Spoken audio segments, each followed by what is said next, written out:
Bismillahirrahmanirrahim. Assalamualaikum warahmatullahi wabarakatuh. Apa kabar semuanya? Semoga semua dalam keadaan sehat walafiat dan tetap semangat dalam belajar. Baik, pada kesempatan hari ini saya akan menerangkan mengenai fungsi-fungsi manajemen. Untuk fungsi manajemen itu ada 4. Walaupun ada beberapa pendapat bahwa fungsi manajemen ada 5. Baik, namun untuk fungsi manajemen yang akan saya terangkan yaitu ada 4 fungsi manajemen. Yang pertama adalah perencanaan, yang kedua pengorganisasian, yang ketiga kepemimpinan, dan yang keempat adalah pengawasan. Untuk alasan kenapa sih kok pentingnya perencanaan dalam organisasi. Yang pertama adalah karena peningkatan kompleksitas organisasi, karena banyaknya atau rumitnya permasalahan-permasalahan yang ada di organisasi, sehingga mau tidak mau kita alangkah lebih baiknya melakukan perencanaan terlebih dahulu. Terus yang kedua yaitu peningkatan perubahan eksternal. Yang ketiga perencanaan dan fungsi manajerial lainnya. Nah, untuk perencanaan digambarkan paling dekat dengan pengawasan, karena semua atau berbagai rencana yang dibuat baru akan diketahui dengan pasti keberhasilannya atau kinerjanya manakala dilakukan pengawasan, dan pengawasan tersebut tidak bisa dijalankan jika tidak ada yang direncanakan seperti itu. Jadi yang namanya perencanaan itu sangat penting. Perencanaan itu adalah sesuatu yang penting bagi perusahaan. Perencanaan efektif dapat memberikan pengaruh positif bagi perubahan atas individu, kelompok, dan produktivitas organisasi. Bahkan, perencanaan menjadi sesuatu yang lebih kompleks dalam ekonomi global, menjadi realitas yang tak bisa dipungkiri atau dibantah. Dengan kata lain, proses perencanaan merupakan langkah awal kegiatan manajemen dalam setiap organisasi. Karena melalui perencanaan ini ditetapkan apa yang akan dilakukan, kapan melakukannya, dan siapa yang akan melakukan kegiatan tersebut.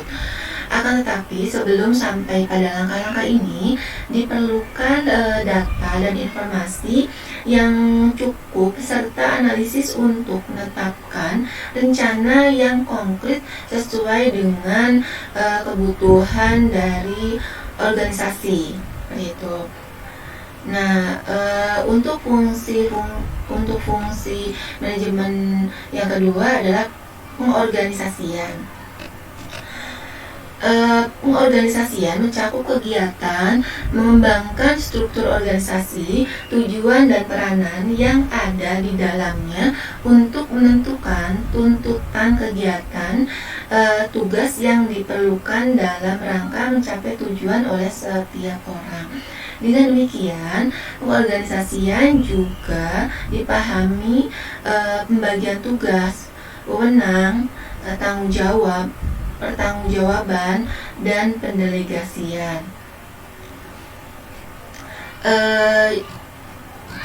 Dengan pengorganisasian dapat digambarkan adanya proses hubungan dalam suatu organisasi yang menempatkan orang-orang untuk bekerja dengan pengaruh faktor lingkungan internal maupun eksternal organisasi.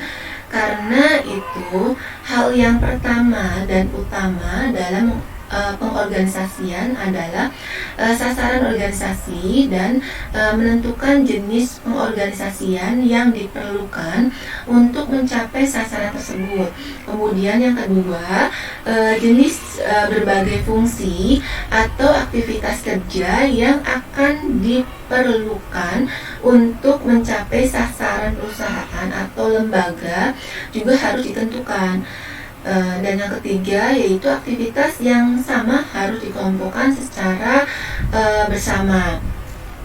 Nah, di sini ada langkah-langkah manajemen dalam menentukan kegiatan pada proses pengorganisasian. Yang pertama yaitu sasaran, di mana sasaran di sini adalah manajemen harus mengetahui tujuan organisasi yang ingin dicapai. Terus yang kedua, menentukan kegiatan. Artinya manajer harus mengetahui, merumuskan dan mengspesifikasi kegiatan yang diperlukan untuk mencapai tujuan organisasi dan menyusun daftar kegiatan yang akan dilakukan. Yang ketiga, mengelompokkan kegiatan. Manajer harus mengelompokkan kegiatan dalam beberapa kelompok atas dasar tujuan yang sama. Kemudian yang berikutnya, pendelegasian wewenang. Artinya manajer harus menetapkan wewenang yang akan didelegasikan kepada setiap departemen. Nah, terus rentang kendali. Artinya manajer harus menetapkan jumlah personil pada setiap departemen. Terus berikutnya bagan organisasi. Artinya manajer harus menetapkan bahan atau struktur organisasi yang bagaimana yang harus diperlukan oleh organisasi atau instansinya.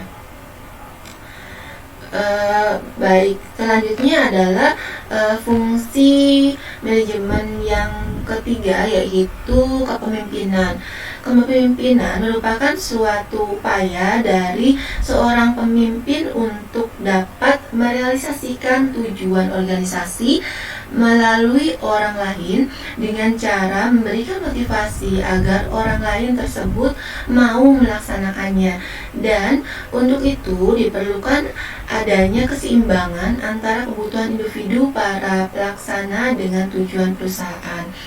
Lingkup kepemimpinan tidak hanya terbatas pada permasalahan internal organisasi saja, melainkan juga mencakup permasalahan eksternal. Seorang pemimpin harus dapat memahami kelebihan dan kekurangan anggota timnya, sehingga dapat menentukan penugasan yang harus diberikan kepada setiap anggota timnya. Di lain pihak, seorang pemimpin juga secara eksternal, seorang pemimpin harus dapat mempengaruhi audiens agar mau menjadi mitra kerjanya dan memperlancar ataupun membantu tugas-tugas pemimpin tersebut. Untuk dapat mengatasi permasalahan internal dan eksternal tersebut, pemimpin mempunyai kemampuan interpersonal serta teknik komunikasi yang baik, sehingga dapat memotivasi anggota tim dan mempengaruhi audiens dengan baik.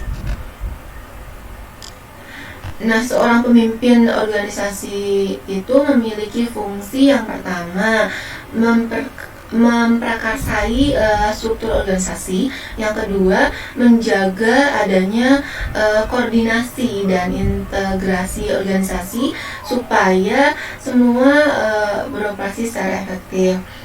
Terus yang ketiga, merumuskan tujuan institusional atau organisasional dan menentukan sarana serta cara-cara yang efisien untuk mencapai tujuan tersebut. Yang keempat, menengahi pertentangan atau konflik-konflik yang muncul dan mengadakan evaluasi serta evaluasi ulang. Terus yang kelima, mengadakan revisi, perubahan, inovasi, pengembangan, dan penyempurnaan dalam organisasi.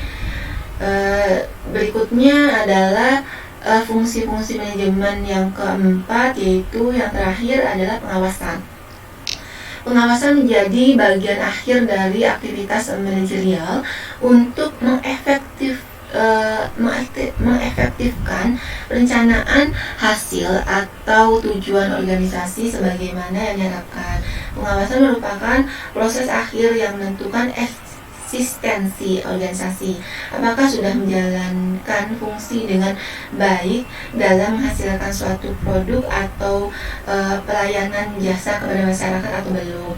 Hal ini yang akan mengantarkan para administrator atau manajer mengetahui pelaksanaan semua rencana untuk memenuhi fungsi dan pencapaian tujuannya. Dalam proses pengawasan harus ada 3 kegiatan pokok. Yang pertama yaitu mengukur hasil aktual, membandingkan praktisi aktual dengan standar, dan yang terakhir adalah tindakan manajerial.